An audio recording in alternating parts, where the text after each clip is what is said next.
Hello everyone, this is Ramya from RA sisters.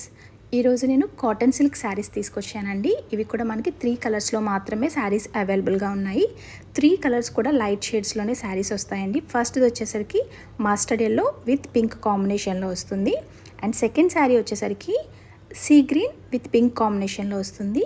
And third sari వచ్చేసరికి pink and pink అంటే self కాంబినేషన్లో శారీ అనేది వస్తుంది. ఇప్పుడు బ్లౌజ్ అండ్ పళ్ళు ఎలా వచ్చిందో చూద్దామండి. పళ్ళు బ్యాక్గ్రౌండ్ పింక్ కలర్ వస్తుంది, పైన గోల్డ్ కలర్ లైన్స్ వస్తాయి. ఇది మీరు చూస్తున్నది పళ్ళు. అండ్ బ్లౌజ్ వచ్చేసరికి సేమ్ పళ్ళులానే ఉంటుంది, కాకపోతే పైన గోల్డ్ లైన్స్ అన్నది ఉండదండి. అండ్ 3 కలర్ కాంబినేషన్ కూడా same pink blouse and pink పళ్ళు ఉంటుందండి. జస్ట్ బాడీ కలర్స్ మాత్రమే pink, sea green and yellow వస్తాయి. అండ్ వీటి ప్రైస్ వచ్చేసరికి 450 రూపీస్ ప్లస్ షిప్పింగ్ ఎక్స్ట్రా ఉంటుంది. ఇది మనకి కట్టుకుంటే ఎలా ఉంటుందంటే పట్టు శారీ కట్టుకున్న ఫినిషింగ్ వస్తుందండి. బట్ కాటన్ సిల్క్ వల్ల కొంచెం కంఫర్టబుల్గా ఉంటుంది మనకి లాంగ్ టైం క్యారీ చేయడానికి. ఎవరికైనా ఈ శారీస్ కావాలి అంటే స్క్రీన్ మీద కనిపిస్తున్న వాట్సాప్ నెంబర్కి వాట్సాప్ చేయండి.